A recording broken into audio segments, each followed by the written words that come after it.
Warahmatullahi wabarakatuh. Senang sekali hari ini kita bisa kembali berkumpul untuk melanjutkan mata pelajaran kita, yaitu bioteknologi. Nah, sebelum kita ke materi bioteknologi, saya akan menampilkan slide tentang hasil dari bioteknologi yang berguna bagi kehidupan manusia sehari-hari. Nah, yang pertama ada bayi tabung, yang kedua ada tanaman transgenik, yang ketiga ada donat, ada yogurt, dan ada kultur jaringan. Nah, ini sangat berguna bagi kehidupan kita sehari-hari. Mau tahu penjelasannya lebih lanjut? Kita next. Sebelum kita lanjutkan, saya akan menyampaikan tujuan dari pembelajaran kita hari ini.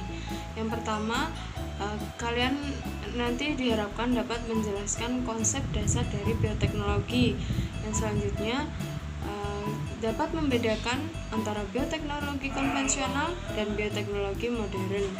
Lalu dapat memberikan contoh dalam kehidupan sehari-hari produk bioteknologi konvensional dan modern. Selanjutnya, dapat menganalisis dampak bioteknologi bagi kehidupan manusia. Yang selanjutnya, dapat membuat inovasi produk bioteknologi konvensional dan menganalisis kegunaannya dalam kehidupan manusia.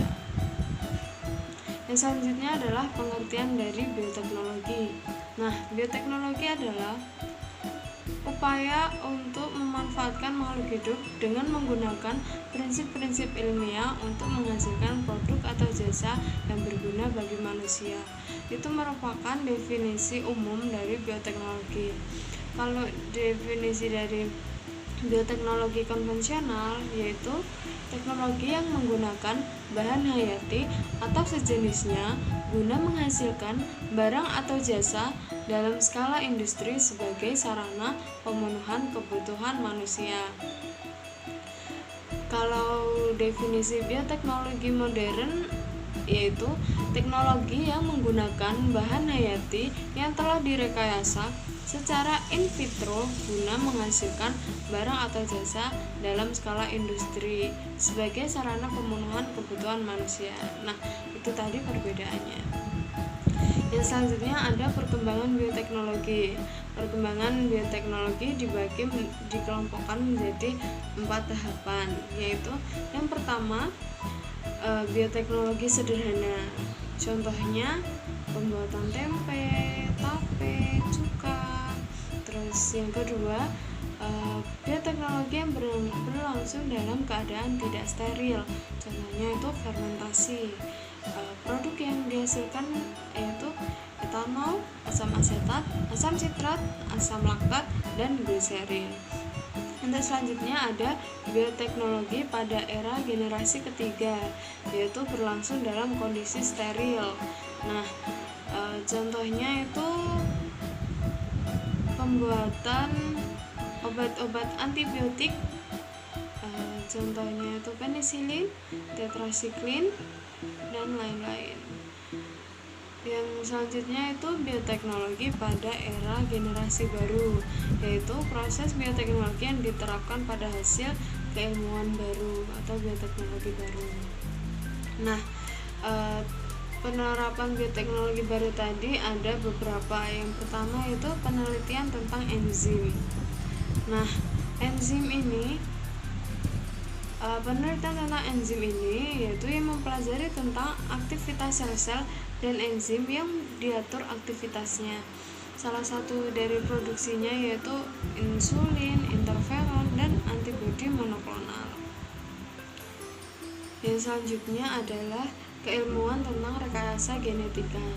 Nah, rekayasa genetika itu merupakan usaha untuk mengubah atau memanipulasi bahan atau materi genetik suatu organisme secara in vitro melalui penambahan, penggantian, pengurangan, atau modifikasi gen sehingga diperoleh ciri-ciri dengan kemampuan baru. Di sini disebutkan teknik-teknik dari rekombinan DNA. Yang pertama itu pelacakan DNA target dari organisme donor untuk diekstraksi.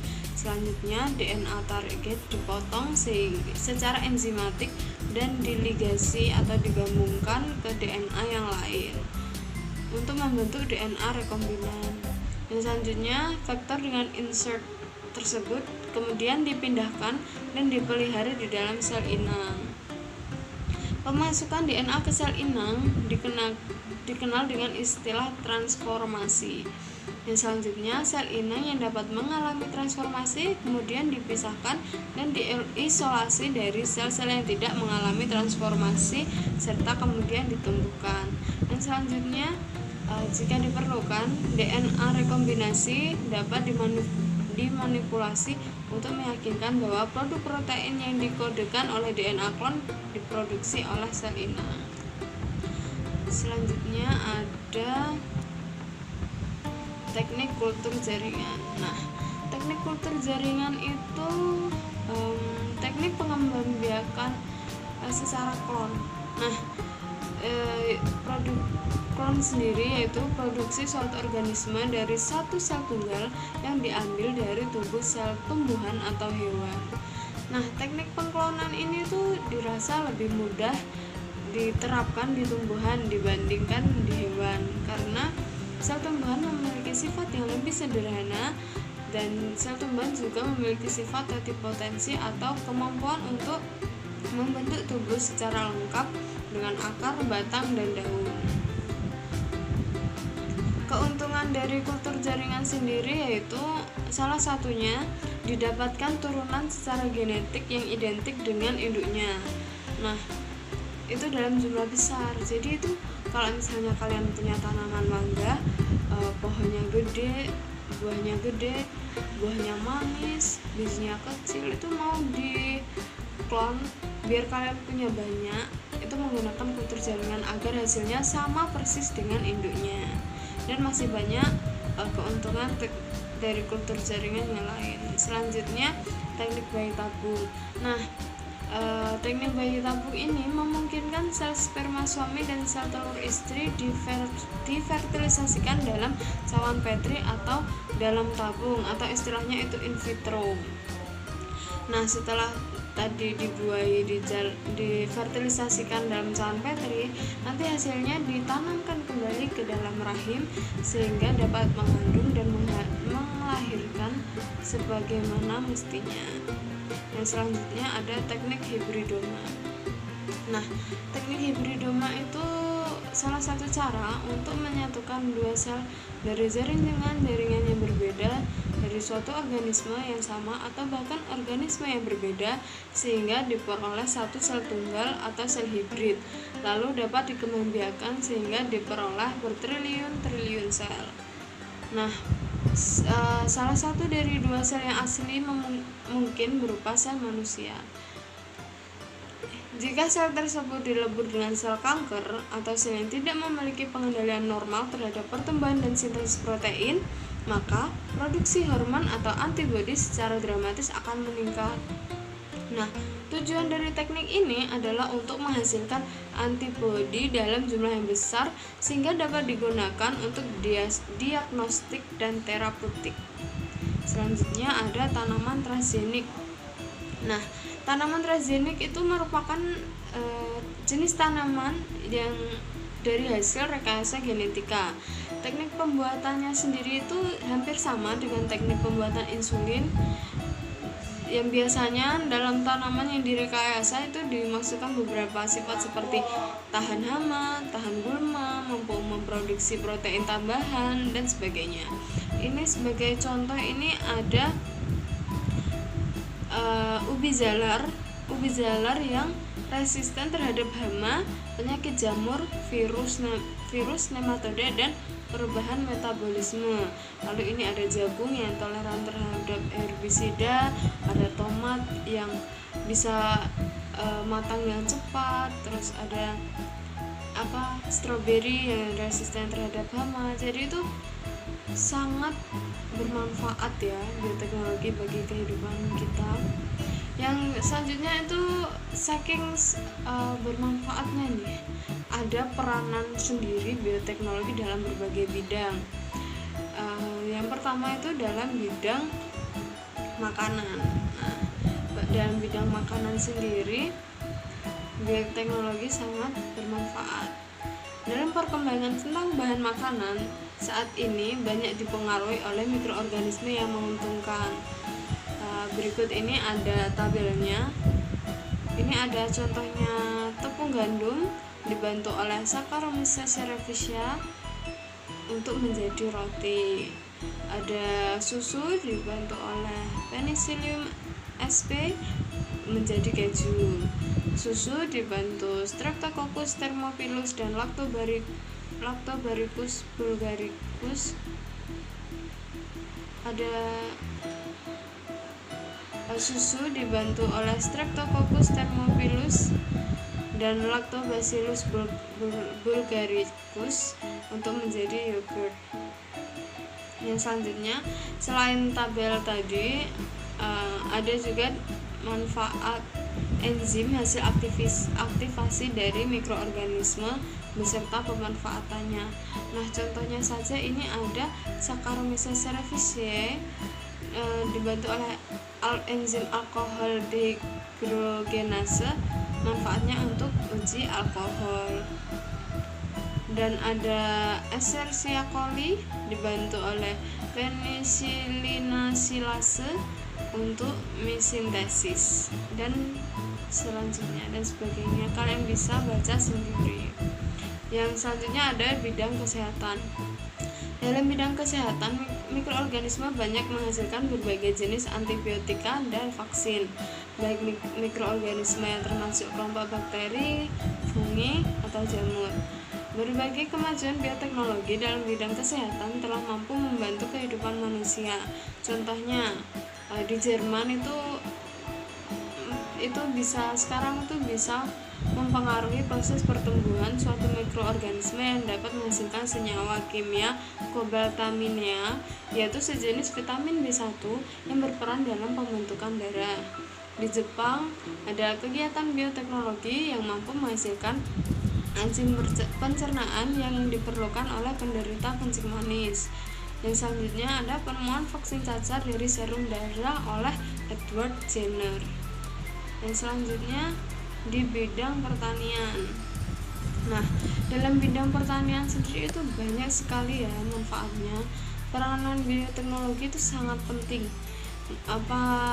Mengingat telah terjadi hubungan antara tumbuhan dan hewan. Beberapa bakteri yang tergolong parasit maupun yang obligat parasit yang sering menyerang tanaman, itu dari beberapa jenis uji coba mereka itu akhirnya ditemukan salah satu bakteri yang seperti Bacillus thuringiensis yang hasil ekskresinya itu dikembangkan dan dibuat menjadi pestisida. Sangat bermanfaat sekali. Yang selanjutnya ada bidang lingkungan dan industri. Nah, dalam perkembangan bioteknologi dan industri pada akhir abad 20-an ini memberi banyak kerugian, khususnya kerugian dalam lingkungan dan kerusakan lingkungan oleh pengelolaan industri yang tidak bertanggung jawab. Nah, banyak zat-zat berbahaya yang dibuang ke alam tanpa bertanggung jawab seperti etanol, asam asetat, asam organik, butanol, dan aseton. Oleh karena itu, perlu pengolahan air limbah dan pembuatan kompos. Nah, di sini peran mikroorganisme dalam dekomposisi dan detoksifikasi air selokan akan membantu mengurangi pencemaran pada pembuangan limbah industri kimia. Nah, kita sudah selesai membahas materi tentang bioteknologi. Sekarang kita akan menerapkan prinsip bioteknologi konvensional dalam pembuatan donat atau roti. Donat merupakan salah satu contoh pemanfaatan bioteknologi konvensional di bidang pangan. Nah, untuk membuat donat, kalian harus mempersiapkan alat dan bahan. Bahannya ada tepung terigu, ada margarin, minyak goreng, ragi roti instan, kuning telur ayam, gula pasir, garam, dan mesis. Untuk alatnya ada kompor, ada wajan, ada sumpit kayu, itu opsional, ada baskom, nampan, kain penutup, dan saringan juga opsional. Sekarang di sini kita masuk ke praktikum pembuatan donat, di mana donat ini adalah salah satu bentuk bioteknologi konvensional karena pembuatan donat memerlukan vermipan yang merupakan bakteri yang digunakan untuk membuat donat. Sekarang kita siapkan bahan-bahannya dulu. Ada telur, vermipan, tepung terigu, gula, air hangat. Kenapa menggunakan air hangat? Agar gula dan tepung menyatu dan tidak ada butiran-butiran yang menggumpal. Selanjutnya ada garam, ada margarin yang sudah dicairkan, dan ada mesis untuk hiasan di atas donat nanti. Nah, pada step pertama kita siapkan tepung terigu dahulu. Lalu kita campur 1 sendok vermipan ke dalam tepung terigu.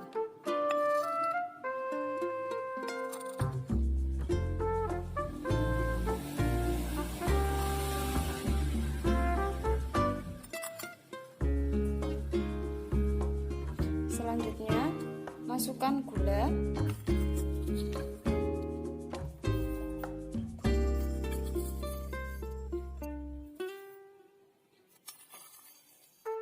sesuai selera. Lalu kemudian masukkan air hangat agar menyatu.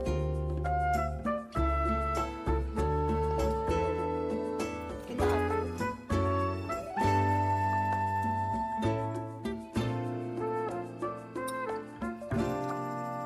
Masukkan lagi.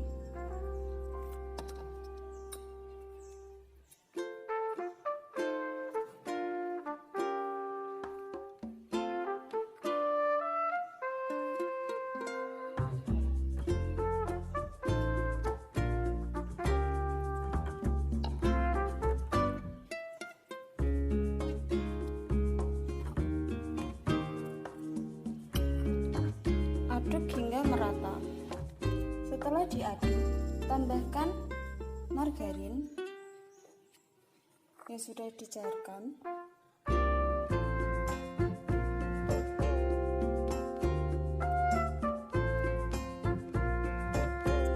dan kuning telur yang sudah dipisahkan dari putihnya. Kemudian kita aduk lagi sampai merata. Jangan lupa masukkan sedikit garam agar menambah rasa gurih.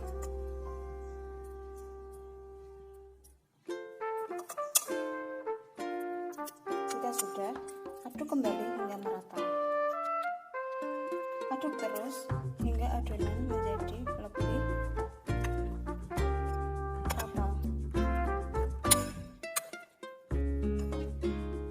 Setelah adonan pulen seperti ini, bisa dipindahkan ke wadah yang lebih besar agar pengembangan jadi sempurna, karena ini nanti bisa berkembang menjadi lebih besar. Lumuri wadah dengan tepung terlebih dahulu agar adonan tidak melekat. Setelah dipindahkan, tutup adonan agar ragi bisa mengembang dengan sempurna. Fungsi utama ragi adalah untuk mengembangkan adonan. Pengembangan adonan ini terjadi karena ragi menghasilkan gas karbon dioksida selama fermentasinya. Gas ini kemudian terperangkap dalam jaringan gluten yang menyebabkan roti bisa mengembang. Komponen lain yang terbentuk selama proses fermentasi adalah asam dan alkohol yang berkontribusi dalam rasa dan aroma roti. Namun, alkohol akan menguap dalam proses pemanggangan roti. Setelah kita tutup, kita bisa tunggu kurang lebih selama 30 menit agar adonan bisa mengembang dan kita bisa membentuknya seperti donat dan kemudian digoreng. Oke, 30 menit adonan akan menjadi seperti ini. Nah, sekarang kita bentuk bulat-bulat untuk dibentuk seperti donat, lalu kemudian digoreng dan ditambahkan mesis untuk toppingnya. Setelah adonan mengembang seperti ini, kita bentuk bulat-bulat seperti donat, lalu kemudian digoreng. Itu kita bentuk bulat seperti ini, lalu kemudian nanti tengahnya dilubangi agar berbentuk seperti donat yang biasa kita lihat. Kalau sudah dibentuk seperti ini, kita siapkan kompor berisi wajan dengan sudah diisi minyak dengan api yang sangat kecil sekali agar tidak gosong ya. Dengan api yang sangat kecil kita goreng minyaknya. Setelah minyak dirasa sudah panas, kita masukkan adonan untuk digoreng seperti ini. Selanjutnya kita goreng donat dengan api kecil. Setelah selesai, adonan digoreng sampai warnanya keemasan.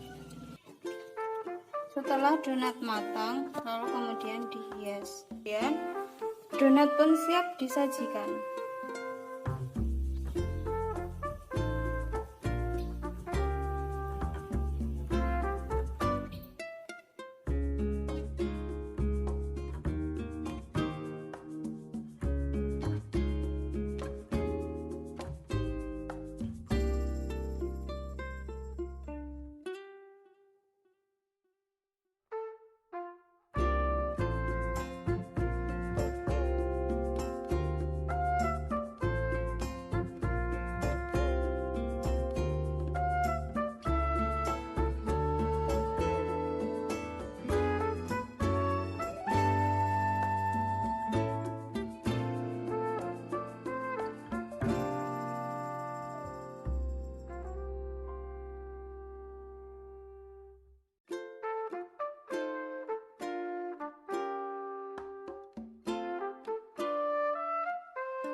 hayati atau sejenisnya guna menghasilkan barang atau jasa dalam skala industri sebagai sarana pemenuhan kebutuhan manusia. Bioteknologi modern merupakan teknologi yang menggunakan bahan hayati yang telah direkayasa secara in vitro guna menghasilkan barang atau jasa dalam skala industri sebagai sarana pemenuhan kebutuhan manusia. Perkembangan bioteknologi dapat dikelompokkan menjadi 4 tahapan sebagai berikut. Yang pertama, bioteknologi pada era generasi pertama yaitu bioteknologi sederhana pada produksi makanan dan tanaman serta pengawetan makanan melalui penggunaan mikroba secara tradisional. Yang kedua, bioteknologi pada era generasi kedua yaitu proses bioteknologi yang berlangsung dalam keadaan tidak steril. Yang ketiga, bioteknologi pada era generasi ketiga yaitu proses bioteknologi yang berlangsung dalam kondisi steril. Terakhir, bioteknologi pada era generasi baru yaitu proses bioteknologi yang diterapkan pada hasil keilmuan baru atau bioteknologi baru. Hasil keilmuannya seperti penelitian tentang enzim, rekayasa genetika, kultur jaringan, teknik bayi tabung, teknik hibridoma, tanaman transgenik. Bioteknologi sangat berperan dalam kehidupan sehari-hari. Peran bioteknologi antara lain bidang makanan, contohnya pembuatan donat. Bidang kesehatan, contohnya pembuatan enzim pencernaan yang diperlukan oleh penderita kencing manis. Bidang pertanian, contohnya pembuatan pestisida menggunakan mikroorganisme. Bidang lingkungan dan industri, contohnya upaya mengembangbiakkan mikroorganisme yang dapat mencerna limbah-limbah atau bahan pencemar. Donat merupakan contoh bioteknologi konvensional dalam bidang bahan pangan karena dalam pembuatan donat dibutuhkan ragi atau yes. Ragi adalah mikroorganisme hidup yang berkembang biak dengan cara memakan gula. Fungsi utama ragi adalah mengembangkan adonan. Pengembangan adonan terjadi karena ragi menghasilkan gas karbon dioksida selama fermentasi.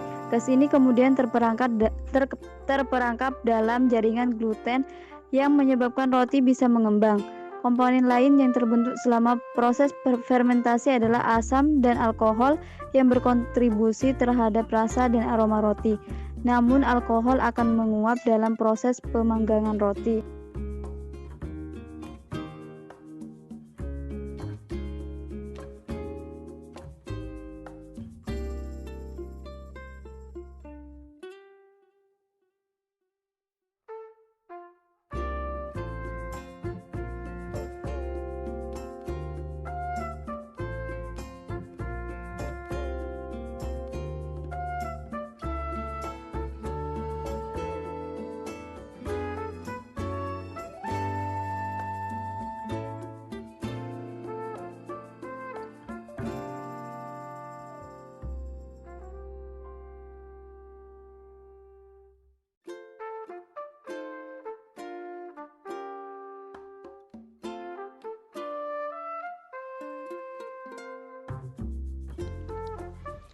Berdasarkan hasil pengamatan, maka dapat ditarik kesimpulan bahwa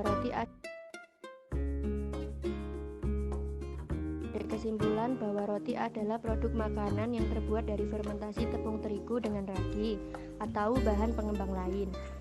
Fermentasi merupakan kegiatan mikrobia pada bahan pangan sehingga dihasilkan produk yang dikehendaki. Dan mikrobia yang umumnya terlibat dalam fermentasi adalah bakteri, khamir, serta kakang.